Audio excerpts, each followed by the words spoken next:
Bonjour à tous. Alors ici la troisième vidéo de quatrième. J'espère que vous avez bien révisé et que vous avez bien fait le cours. Alors toi tu fais pas partie des classes de quatrième, donc tu peux pas rester ici. Hop. Allez. Bon bah tant pis. J'espère que vous voyez quand même l'écran. Donc je vais vous montrer ce que vous aviez à faire pour aujourd'hui. Donc le récapitulatif des consignes bien sûr. Alors vous aviez une vidéo avec deux parties. La première partie, correction des exercices et l'explication du cours. Deuxième partie, donc le travail à faire pour la prochaine fois. Alors, ça va être une vidéo assez courte puisque vous aviez que deux diapositives à travailler. Je vais vous rajouter un petit peu d'éléments de cours, mais à côté de ça, ça va être assez court. Par contre, regardez bien le cahier de texte puisque vous avez beaucoup de choses à faire pour la prochaine fois. Vous avez un QCM, plus vous aurez également des diapositives à finir pour terminer donc cette séquence sur l'Afrique dans la mondialisation. Et la semaine prochaine, vous aurez à m'envoyer un nouveau travail, mais ça, je vous en parlerai dans ma prochaine vidéo lundi. Donc vous aviez à recopier donc ces parties, donc la séance 2, quels sont les effets de la mondialisation sur l'Afrique, avec le document 1 et la définition de pays émergents. Votre premier exercice était de retrouver la définition de pays émergents dans votre cahier, chose que vous avez normalement vue dans une précédente séquence. Pourquoi je demandais d'en retrouver une alors que vous en aviez une dans votre diapo? C'est parce que j'avais donné l'indication que les pays émergents étaient des BRIC, B-R-I-C-S, c'est-à-dire Brésil, Russie, Inde, Chine et Afrique du Sud. Et donc votre question était de retrouver quel pays qui fait partie de cette carte est indiqué comme un pays émergent mais n'est pas membre des BRIC. Eh bien il s'agit tout simplement du Nigeria. C'est ce qu'on voit ici, le Nigeria qui ne fait pas partie du coup des BRIC. Alors, ensuite je vais vous donner une deuxième définition à retenir. Donc les lions africains, c'est ce que vous avez sur la carte ici. Donc les lions africains, ce sont des pays qu'on considère comme des pays qui permettent de faire normalement sortir du coup l'Afrique de l'écart de la, on va dire, de la partie qui est isolée de la mondialisation. Ce sont des pays qui ont un PIB ou qui ont une croissance assez forte et qui donc devraient permettre à l'Afrique de rattraper son retard. Donc ces pays, vous les avez ici, il y a le Soudan, l'Éthiopie, le Nigeria, le Ghana, l'Angola, le Mozambique et l'Afrique du Sud.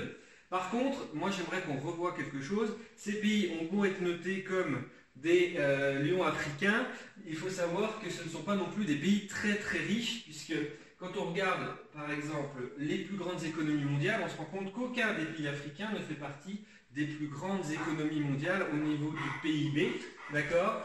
Avec ici la Chine, les États-Unis, Inde, mais qui va jusqu'à l'Italie. Il n'y a pas du tout l'Afrique du Sud, par exemple, qui est le pays le plus riche de l'Afrique.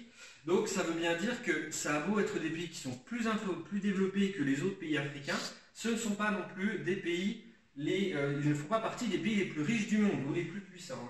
Alors, je donne un exemple.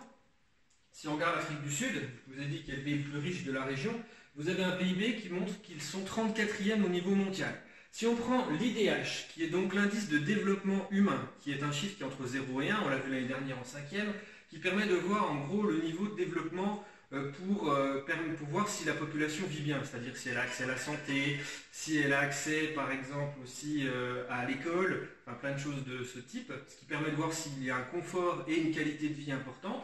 Eh bien on se rend compte que l'Afrique du Sud est 148e, c'est-à-dire qu'il y a 147 pays qui sont considérés comme des pays où il y a un meilleur confort de vie, ce qui est donc un indicateur montrant qu'on a beau avoir de la richesse en Afrique du Sud, il y a quand même beaucoup de gens qui n'ont pas accès à certains services de base ou on va dire un certain confort. Si on prend d'autres pays qui sont encore du coup moins importants, on va dire, en niveau de richesse que l'Afrique du Sud, si vous prenez le Soudan, on est 96e au niveau mondial, c'est donc loin d'être non plus très glorieux, c'est pas un pays très très puissant, avec un IDH où ils sont 205e, en sachant que voilà, ça veut dire qu'il y a quand même un certain nombre de pays devant, ça montre qu'on n'est pas dans des pays très très développés non plus. Vous avez par exemple aussi le Mozambique avec 135e PIB mondial, 218e au niveau de l'IDH, c'est donc des régions qui sont un peu plus, on va dire, développés que dans les autres pays africains, mais ce ne sont pas non plus des pays où tout va bien, il ne faut pas non plus croire cela. Donc les lions africains, il faut les retenir pour s'y dire que ce sont des pays qui ont un plus gros développement que les autres pays africains, mais ça reste au niveau mondial assez limité par rapport à des pays comme la Chine, comme le Brésil, comme la Russie, les États-Unis ou le Japon par exemple. Alors, la deuxième diapositive avait été centrée sur un document. Là, je l'ai remis en blanc pour que vous montriez ce que je voulais que vous trouviez dedans. Les tentatives d'organisation régionale. Il faut savoir que les pays africains ont tenté justement de se regrouper pour essayer de se développer beaucoup plus facilement ou plus rapidement par rapport donc à cette mondialisation qui incite les pays à se retrouver dans des organisations régionales. En Europe, par exemple, on a l'Union européenne, vous avez l'ALENA en Amérique du Nord, donc vous avez un certain nombre, le Mercosur en Amérique du Sud, donc des organisations régionales qui fait que des pays se sont unis pour avoir une économie un peu plus, on va dire, libre et de permettre ainsi d'avoir un développement et une augmentation des richesses un peu plus importante. Alors, quand vous regardez, la première question, c'était quels seraient les avantages du marché commun africain? Eh bien, vous aviez deux choses à trouver. Tout simplement, cela pourrait stimuler l'économie des 54 États, c'est ce que je viens de vous dire. Avoir une union de plusieurs pays, ça permet de développer les économies, c'est prouvé économiquement, c'est quelque chose qui marche. Ensuite, les taux de croissance évoluent bien plus rapidement. Ça aussi, c'est quelque chose qu'il fallait remarquer, donc c'est dans la même lignée, c'est le fait que si on s'allie, eh bien, on va réussir à se développer plus vite, ce qui est en plus d'autant plus déterminant dans une région où on a beaucoup de pauvreté, un retard économique et technologique assez important, où il faut justement essayer de développer plus vite le pays pour pouvoir réussir à rattraper son retard par rapport à des pays occidentaux ou des pays asiatiques, eh bien une union pourrait permettre un petit peu d'aller plus vite. Donc, par contre, cette organisation régionale, elle a quand même des limites. On a une proposition à un moment donné de faire une libre circulation des personnes sur le modèle de ce qu'on peut avoir en Europe avec ce qu'on appelle l'espace Schengen, qui permet à des citoyens d'un pays d'aller directement dans un autre sans forcément avoir besoin de passeport ou de passer un poste frontière systématique. Je donne un exemple, si aujourd'hui, bon, l'actualité montre que ce n'est pas vrai, mais si vous êtes hors contexte extraordinaire, si vous passez de France jusqu'en Allemagne, vous n'allez pas être arrêté à part au niveau d'une douane, vous n'allez pas être forcément obligé de remplir de papiers pour montrer pourquoi vous allez en Allemagne, donc c'est plutôt une circulation libre et fluide. Eh bien, on a des fois aussi des personnes qui voudraient faire ce genre d'accord entre plusieurs pays dans d'autres régions du monde, et donc en Afrique, ça a été proposé. Seulement, il y a des limites, tout simplement les crises et les guerres civiles que connaissent la région. Il faut savoir que l'Afrique est quand même une région relativement instable. Si aujourd'hui les conflits sont plutôt limités à des régions très particulières, le Sahel, par exemple pour la lutte contre le terrorisme, on a aussi la Libye qui est dans une situation compliquée, le Congo encore est dans une situation très difficile avec une guerre civile qui dure depuis des années, on aura l'occasion de le voir l'année prochaine.